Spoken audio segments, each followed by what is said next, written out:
그를 기다렸으니라는 제목으로 하나님 말씀 나누도록 하겠습니다. 여러분, 우리가 살아가고 있는 우리의 인생이라고 하는 것은 기다림이 필수입니다. 이 자리에 있는 모든 사람들이 기다리지 않은 사람이 단 한 사람도 없습니다. 어린아이가 어른이 되려면 오랜 시간이 필요합니다. 저희 2명의 딸도 빨리 어른이 되고 싶어 합니다. 속으로 그럽니다. 지금이 좋은 줄 알아라. 하지만 사람들은 기다리는 것을 좋아하지 여러분 않습니다. 아니, 싫어합니다. 특별히 우리 한국 사람들은 기다리는 것 좋아하지 않습니다. 빨리빨리. 특별히 우리가 대한민국 중에서도 우리가 수도 서울에 살아가고 있습니다. 서울 특별 시민입니다. 물론 몇 분은 경기도 시민 계신 거 알고 있습니다. 서울에 살다 보니까 정말 너무 우리가 기다리는 것을 어려워합니다. 아니, 나는 좀 기다리고 싶은데 기다릴 수 없도록 우리 서울이 우리를 계속해서 자꾸만 뒤에서 채근하는 것 같습니다. 그래서 우리 서울 사람들, 우리 대한민국 사람들은 기다리는 것을 싫어하는 걸 넘어 혐오까지 합니다. 예를 들면 버스가 예정 시간보다 늦게 오면 못 참습니다. 택배가 오늘 저녁에 오기로 되어 있는데 안 오면 바로 택배 회사에 전화하죠. 못 기다립니다. 식당에서 음식 주문을 했습니다. 음식이 늦게 나오면 어떻습니까? 못 참습니다. 기다리지 못하는 대한민국입니다. 점점 시간이 흐르면 흐를수록 대한민국은 더 기다리지 못하는 것 같습니다. 코로나 3년을 보내면서 우리 젊은이들도 또 우리 모든 세대가 다 걸쳐서 그 3년의 시간이 죽은 시간으로 생각을 합니다. 그래서 그 기간 동안에 대학을 다녔거나 청년들은 지금 빠른 시간 안에 무슨 성과와 결과를 내야 된다고 하는 조급함과 성급함이 생겼습니다. 청년들만 그러는 것이 아닙니다. 30대, 40대 중년의 남성, 여성들도 또 나이 드신 분들도 다 마음속에 기다리지를 못하는 겁니다. 내 눈에 빨리 무슨 열매와 좋은 것들이 나타나야 된다고 하는 조급함과 성급함이 우리 속에 깊이 자리 잡아 있습니다. 그래서 예전에는 사람들이 영화가 됐든 드라마가 됐든 긴 것도 잘 보았습니다. 결말에 좋은 결과가 날 때까지 서론부터 본론 끝까지 다 그 시간들을 기다렸지만 요즘에는 사람들이 기다리지를 못합니다. 유튜브를 볼 때도 여러분 어떻게 하세요? 계속 앞으로 빨리 감기를 누릅니다. 그렇지요. 결론부터 보는 거죠. 기다리지를 못합니다.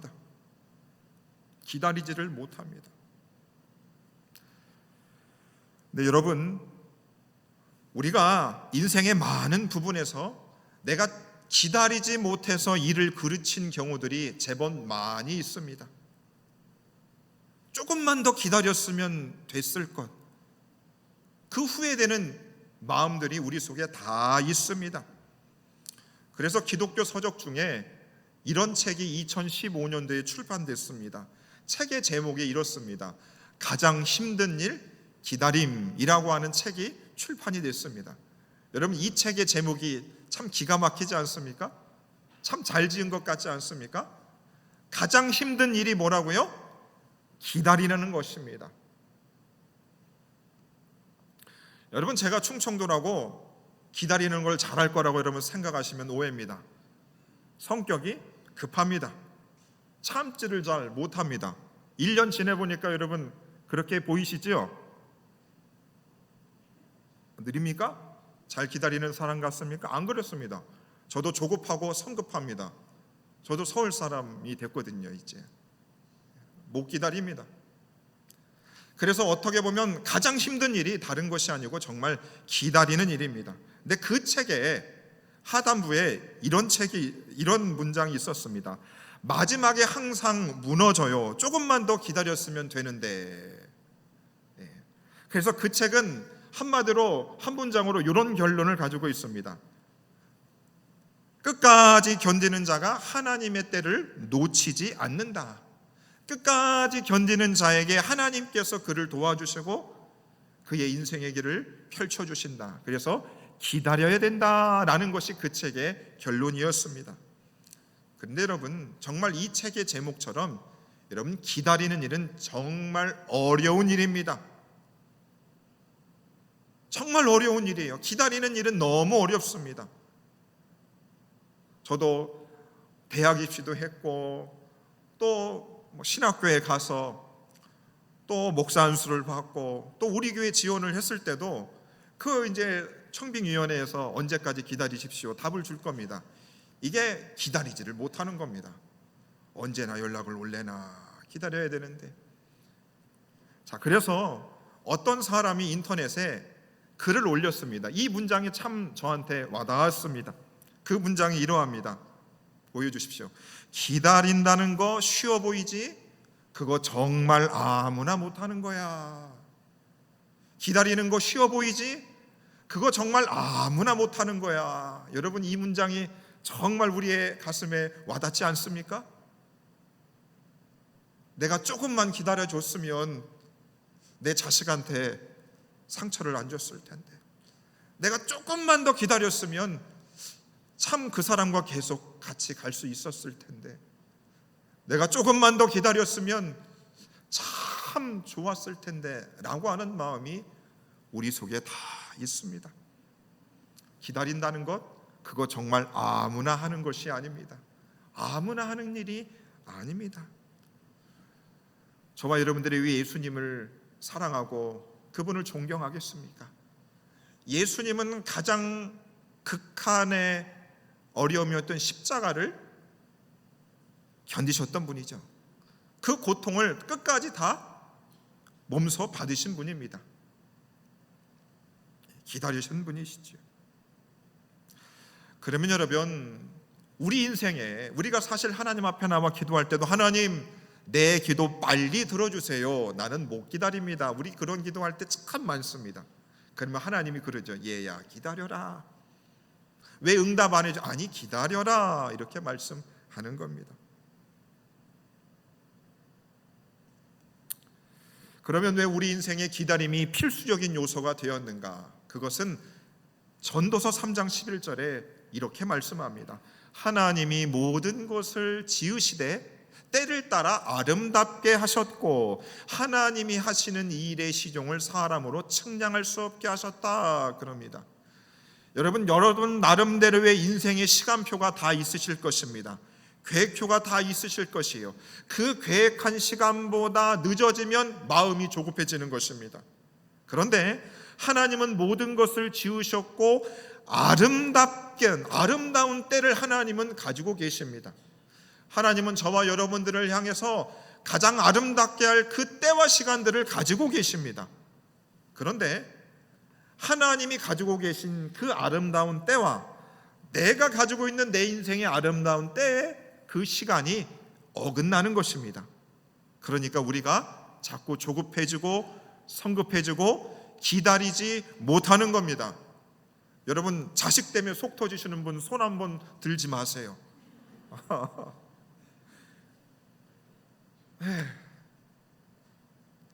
왜 그러지? 왜 그럴까? 마음이 조급합니다. 성급해진단 말이죠. 내 하나님이 아름답게 하시는 때가 있다는 겁니다. 하나님의 그 생각과 우리의 생각과 그 시간은 너무 다릅니다. 그래서 우리가 기다리지 못하고 조급하고 성급해지는 겁니다. 여러분, 그래서 이 기다린다라고 하는 것, 기다린다라고 하는 이 말의 뜻과 비슷한 단어가 인내한다, 고대한다, 참는다, 기대한다라는 뜻을 가지고 있고, 기다리다의 말의 반대 의미를 가지고 있는 단어들은 이렇습니다. 보채다, 안달나다, 조르다, 떼쓰다, 칭얼대다. 여러분, 사람들 가운데 기다리지 못하는 사람들, 보채고 떼쓰고 칭얼대고 조급한 사람들은 누굽니까? 바로 어릴수록 조급하고 떼를 쓰는 겁니다. 칭얼대는 겁니다. 여러분들은 다 어른이 되셔서 칭얼대고 조급하고 떼쓰지 않으시죠? 떼쓰시나 보네요. 여러분, 어린아이일수록 칭얼대고 떼씁니다. 참지를 못합니다. 그러니까 아이가 배고프면 계속 우는 겁니다. 그 입에 젖이 물려질 때까지 우는 겁니다. 참지를 못하는 거죠. 자, 성경은 저와 여러분들이 신앙이 날마다 자라기를 바라고 있습니다. 그래서 사도 바울도 자신의 신앙이 자라난 것에 대해서 이런 고백을 했습니다. 고린도전서 13장 11절 말씀입니다. 내가 어렸을 때에는 말하는 것이 어린아이와 같고 깨닫는 것이 어린아이와 같고 생각하는 것이 어린아이와 같다가 장성한 사람이 되어서는 어린아이의 일을 버렸다는 것입니다. 사도 바울도 처음부터 신앙이 성숙했던 사람이 아닙니다. 하나님 앞에 떼돌쓰기도 하고 조급하게 일을 그르치는 일들도 있었습니다. 그런데 신앙생활을 하면 할수록 그는 어른이 되어갔습니다. 무슨 말입니까? 기다릴 줄 아는 사람이 되는 것입니다. 그래서 여러분들이 교회 생활을 몇 년을 한 거랑 상관없이 내 신앙이 성숙했는지 아직 성숙하지 못했는지를 판별하는 방법은 간단합니다. 내가 잘 기다리는 사람인가? 아니면 내가 기다리지 못하고 칭얼대고 조르고 성급한 사람인가? 여러분 어떠세요? 하나님과의 관계를 맺어가실 때 여러분 잘 기다리고 계십니까? 아니면 기다리지 못해서 견디지를 못하십니까? 여러분, 이게 신앙적인 문제만이 아니고 우리 인간사와도 비슷합니다. 여러분, 우리가 사람과 관계를 맺어갈 때 좀 기다려줄 줄 아는 사람 굉장히 좋지 않습니까? 칭얼대고 보채고 자꾸 떼쓰는 사람 여러분 만나고 싶으세요? 그건 다 아시잖아요, 여러분. 알아서들 다 손절하시지 않습니까? 우리 하나님도 성경을 통해서 저와 여러분들이 신앙의 어른, 장성한 사람이 되어서 우리는 기다릴 줄 아는 사람이 되기를 바라고 있습니다. 성경은 저와 여러분들이 조급하고 떼쓰고 성급한 사람이 되기를 바라기보다는 우리로 한테 여러 성경의 부분에서 기다려라 라는 말씀을 주시고 있습니다. 잠언 20장 22절입니다. 너는 악을 갚겠다 말하지 말고 여호와를 기다리라. 그가 너를 구원하시리라. 여호와를 기다려라. 너는 여호와를 기다릴지어다. 강하고 담대하며 여호와를 기다릴지어다 말씀합니다. 하나님을 기다리라. 하나님을 기다리라는 겁니다. 왜요? 내가 너를 도울 것이다. 내가 너의 삶의 어려움들을 해결할 것이다. 그러니 조금만 기다려라. 하나님을 기다리라 말씀합니다. 사도행전 1장 4절에서는 아버지께서 약속하신 것을 기다려라. 우리 예수님이 제자들에게 성령을 보내주실 것이니까 너희는 그 성령을 받을 때까지 기다려라 그랬습니다. 기다려야 된다 말씀합니다. 유다서 1장 21절에는 이렇게 말씀합니다. 영생에 이르도록 주 예수 그리스도의 무엇을 기다려라? 궁유를 기다려라. 하나님이 우리를 불쌍히 여기실 것을 기다려라. 좀 기다려라. 기다려라. 그리고 고린도전서 1장 7절에는 이렇게 말합니다. 우리 주 예수 그리스도의 무엇을 기다려라? 나타나심을 기다려라. 주 예수 그리스도를 기다려라 말씀하고 있습니다. 기다려라. 우리 주님 다시 오실 것을 기다려야 된다라고 우리에게 말씀합니다. 여러분, 많은 예수 믿는 사람들이, 교회를 다녔던 사람들이 왜 교회를 등지는 줄 아십니까? 왜 그럴까요, 여러분? 예수님은 다시 오신다는데 아직 안 오셨거든요. 못 기다리는 겁니다. 여러분, 군대에서 군대 생활하고 있는 남성이 애인을 늘 그리면서 생각하고 있잖아요. 근데 그 바깥에 있는 그 여자친구가 군에 있는 그 남자친구를 기다립니까? 못 기다립니까? 못 기다려요. 좀 기다려야 되는데 못 기다리는 겁니다. 자, 주 예수께서 다시 오실 것을 우리는 기다려야 된다 말씀하지요. 우리의 기다림의 가장 정점은 우리 주 예수 그리스도께서 다시 오실 것을 기다리는 것입니다. 그래서 사도행전 1장 11절에 우리에게 이렇게 말합니다. 이 예수는 하늘로 가심을 본 그대로 오실 것이다. 예수님은 다시 오실 것이니까 의심하지 말고 반드시 믿으라고 하는 것입니다.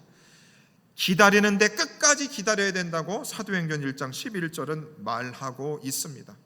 여러분, 우리가 그렇게 다시 오실 예수님을 끝까지 기다리는 그 기다림 끝에 무엇이 있는가? 여러분, 세상에서도 저와 여러분들한테 이야기를 참 많이 했습니다. 3년만 기다려요. 그러면 이런 열매들이 있을 것입니다. 5년만 기다리십시오. 그러면 이런 결과들이 나타날 것입니다 라고 세상이 우리들에게 이야기를 참 많이 했습니다. 근데 여러분, 우리가 그렇게 기다렸는데 막상 그 날이 도착했는데 그 기대했던 대로 그 결과들이 나타나지 않는 것입니다. 그때의 마음의 허무함과 허망함은 이루 말할 수가 없습니다. 우리 예수 믿는 우리들, 성경을 통해서 하나님은 저와 여러분들로 하여금 그렇게 기다리라고 말씀하셨어요. 주님이 다시 오실 것을 기다려라. 그 기다림의 끝에는 여러분 무엇이 있을까요? 세상에 부귀영화가 있는 것이 아닙니다. 무엇이냐면 바로 하나님의 구원이 우리에게 있다라고 말하고 있습니다. 우리에게 천국을 예비하셨다 말씀합니다. 우리에게 천국이 소유를 우리가 갖게 되는 것입니다. 요한복음 14장 2절에는 예수님이 생전에 제자들에게 이렇게 말씀하셨습니다. 내 아버지 집에 거할 곳이 많도다. 내가 너희를 위하여 거처를 예비하러 간다. 거처를 예비하면 내가 다시 와서 나 있는 곳에 너희도 있게 할 것이다. 너희들이 이 땅에서 나가 다시 올 것을 기다리면 마지막 그 끝에는 새 하늘과 새 땅, 내가 있는 그 천국을 너희에게 준비해 줄 것이다. 그것이 있다. 그러니 너희들은 기다리라 라고 성경은 우리에게 말씀해 주시고 있습니다. 오늘 본문 9절에서도 이렇게 말씀합니다. 그 날에 말하기를 이는 우리의 하나님이시라. 우리가 그를 기다렸으니 그가 우리를 어떻게 하신다? 구원하실 것이다. 우리가 그를 기다렸으니 우리는 그의 구원을 기뻐하며 즐거워할 것이다. 이사야 선지자가 예수님 오시기 전 수백 년 전에 예언하신 것입니다. 그를 기다려라. 주 예수 그리스도를 기다려라. 그가 너희를 구원하실 것이다. 그리고 그때에 너희들은 즐거워하고 기뻐하실 것이다. 그 날에 주님이 우리에게 주실 그 천국과 새하늘과 새 땅에 무슨 일들이 일어나는가? 그곳에서는 무슨 일들이 일어나는가? 자, 이사야 오늘 본문 6절과 8절에 이렇게 나와 있습니다. 그날에 무슨 일들이 일어나는가? 우리가 그렇게 기다린 후에 무슨 일들이 일어나는가? 자, 만군의 여호와께서 이 산에서 포도주로 연회를 베푸신다 그럽니다. 여러분, 천국은 매일 잔치의 연속인 것입니다. 24장로와 구원받은 백성들이 주님을 향하여 온 몸과 마음과 정성을 다하여 찬양하는 겁니다. 늘 잔치가 있는 것이죠. 연회를 베풀 것이다. 그 다음에 모든 민족의 사망을 영원히 멸하실 것이다 말씀합니다. 8절에서 사망을 영원히 멸하실 것이다. 그 다음에 모든 얼굴에서 눈물을 씻기실 것이다. 백성의 수치를 온 천하에서 지하실 것이다. 우리가 주님을 기다리는 그 끝에는 사망이 없습니다. 우리의 얼굴에서 눈물을 다 씻기십니다. 우리의 각종 인생의 수치스러움을 주님께서 다 감추어 주시고 제하여 버린다 말씀하십니다. 요한계시록 21장의 말씀을 보면 새하늘과 새 땅, 바로 천국에 대한 묘사가 아주 생생하게 나와 있습니다. 오늘 이사야가 예언했던 그 예언의 말씀과 오늘 요한계시록 21장 1절과 4절의 말씀이 너무 비슷합니다. 아니, 똑같습니다. 천국에 관한 내용인 것이죠. 우리를 구원하시는 그날 어떻게 됩니까? 새하늘과 새 땅을 보니 모든 눈물을 그 눈에서 닦아주시고 다시는 뭐가 없다? 사망이 없고 애통하는 것이나 곡하는 것이나 아픈 것이 다시 있지 않는다.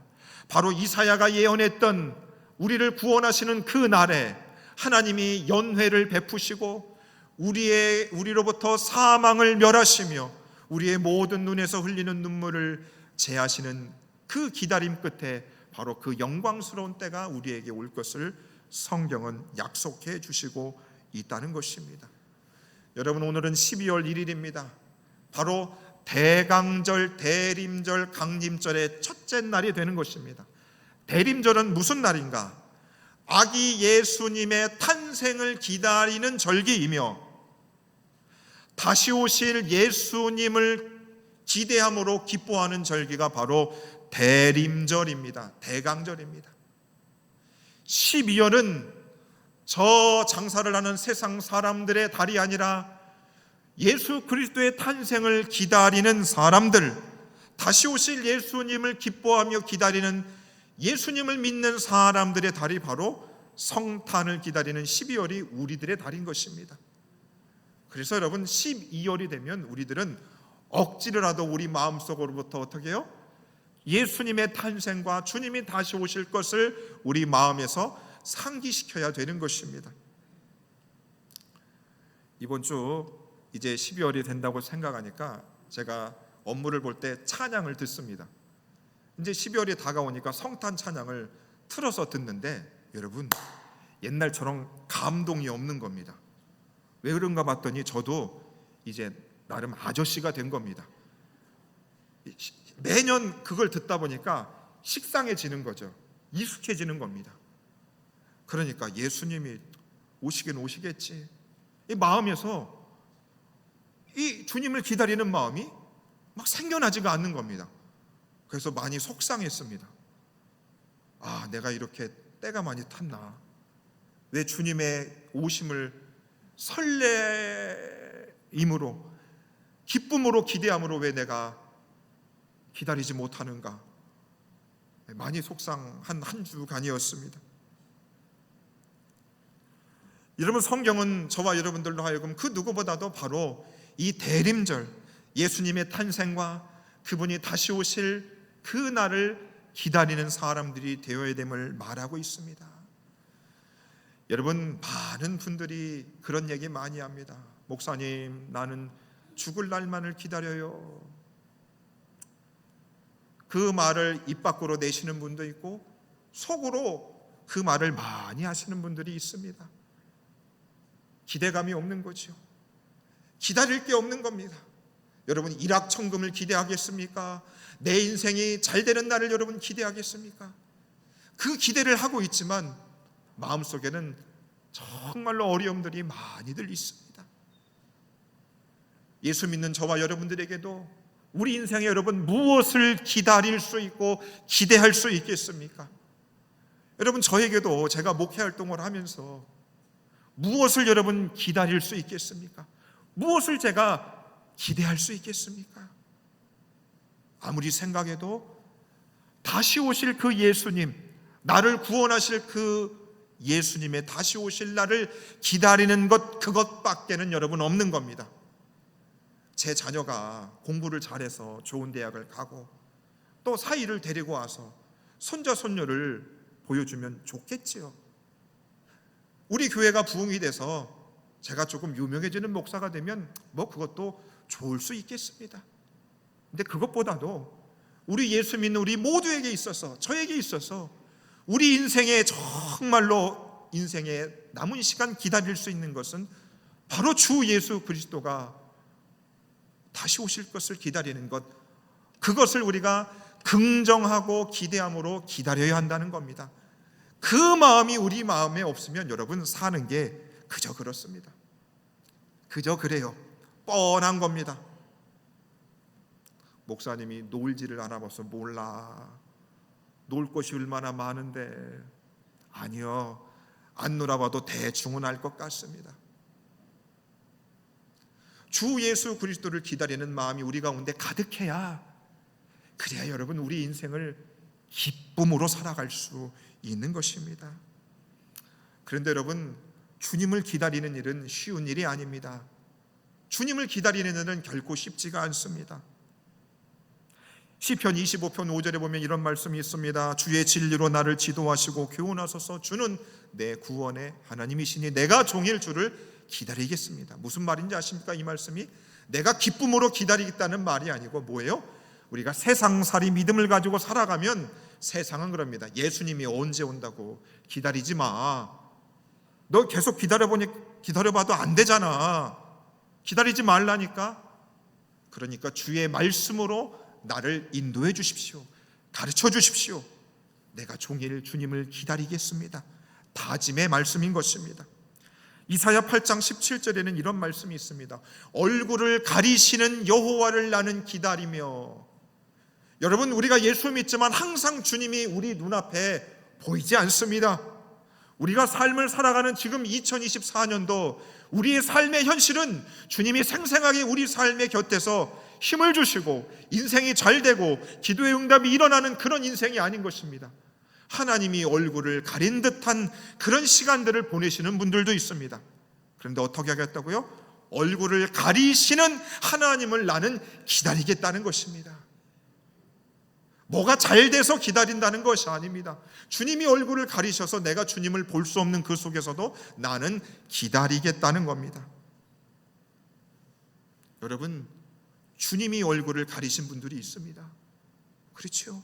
말씀을 들어도 주님이 내 눈에 보이지 않는 분들이 있어요. 그런데 기다려야 하는 것이죠. 로마서 8장 25절에 이렇게 말씀합니다. 우리가 보지 못하는 것을 바라면 참음으로 기다리라는 것입니다. 여러분, 저에게도 목회의 원동력은 다른 데 있지 않습니다. 주님이 반드시 언젠가 다시 오셔서 네가 나를 위해서 평생을 신실하게 섬기면 내가 그것을 갚을 것이다. 주님이 반드시 다시 오셔야 되는 겁니다. 그 날을 기다리는 것이 삶의 원동력이 되는 것입니다. 여러분, 목사님이 하시는 말씀들 중에 여러분 세상적으로 성공할 것입니다. 하나님이 복이 넘칠 것입니다. 여러분들의 자녀들이 잘 될 것입니다. 그것을 너무 믿지는 마십시오. 우리 인생의 삶의 원동력은 주 예수 그리스도가 다시 오실 것을 믿는 그 기다림 속에 있는 줄로 믿으시기를 바랍니다. 보이지 않는 것을 우리는 믿는 사람들이지. 그것을 참음으로 기다릴 수 있는 저와 여러분 되기를 바라겠습니다. 그래서 여러분, 주일날 오시면 제 모습을 보시면서 저는 여러분들을 보면서 아는 거죠. 아하, 주님은 천국은 아직 우리 눈에 보이지 않지만 이분들은 믿음을 가지고 주님이 다시 오실 것을 기다리고 있구나. 서로를 보면서 어떻게 해요? 힘을 얻는 겁니다. 저도 여러분들이 매주마다 보이지 않는 하나님 앞에 예배 나오는 이 자리를 지키는 걸 통해서 힘을 얻는 것이지요. 참음으로 기다리는 것입니다. 그래서 하나님은 저와 여러분들에게 기다리는 것이 너무나 힘든 일이지만 기다리는 사람에게는 바로 이것이 있다고 말씀합니다. 이사야 30장 18절 말씀입니다. 대저 여호와는 정의의 하나님이시라. 그를 기다리는 자마다 무엇이 있다? 복이 있다. 기다리는 자가 복이 있는 줄로 믿으시기를 바랍니다. 무엇을 기다린다고요? 주님의 다시 오심을 기다리는 사람.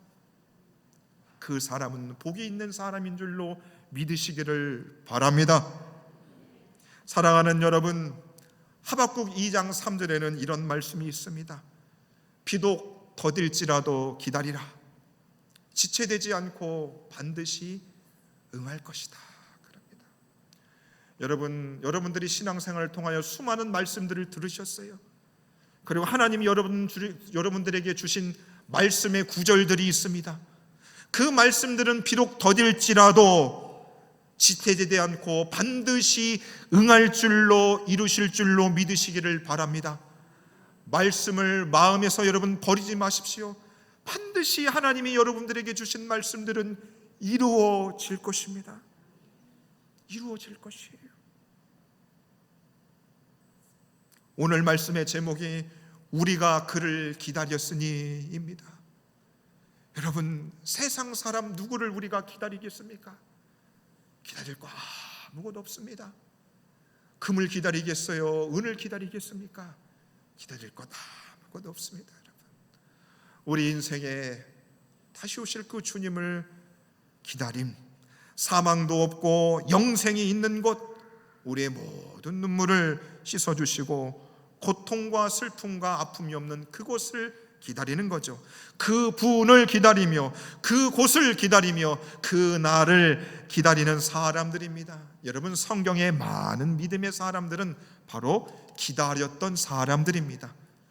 잘 기다린 사람들이 믿음의 선배들이었던 것입니다. 여러분, 세상은 기다리는 것은 낭비라고 그럽니다. 하지만 기다림은 낭비가 아닙니다. 오히려 기다림은, 토마스 왓슨 목사님은 기다림에 대해서 이렇게 말했습니다. 하나님을 기다리는 것은 헛되지 않습니다. 기다림 속에서 하나님은 우리에게 무엇을 키워주신다?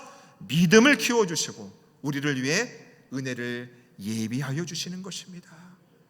여러분, 우리가 주님을 기다리면 우리 속에서 하나님이 믿음을 키워주십니다. 그리고 은혜를 주십니다. 존 오웬 목사님은 이렇게 말합니다.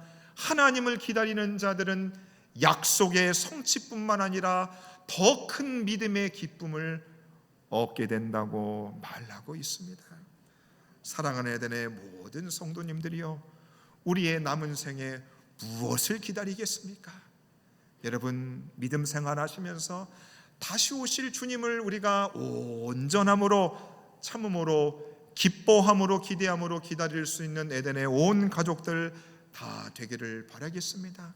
그래서 우리의 인생이 소망 없는 인생이 아니라, 정말로 죽을 날만을 기도하는 슬픈 인생이 아니라, 주님 다시 오실 그 기쁨 속에서 하나님 주시는 평강을 누리면서 감사함으로 우리의 인생이 주님을 감사함으로 기다릴 수 있는 그런 인생 살아가실 수 있는 저와 여러분들 다 되시기를 주의 이름으로 축원해 드립니다. 함께 우리 말씀을 생각하면서 주여 지난밤 내 꿈에 함께 찬양하겠습니다.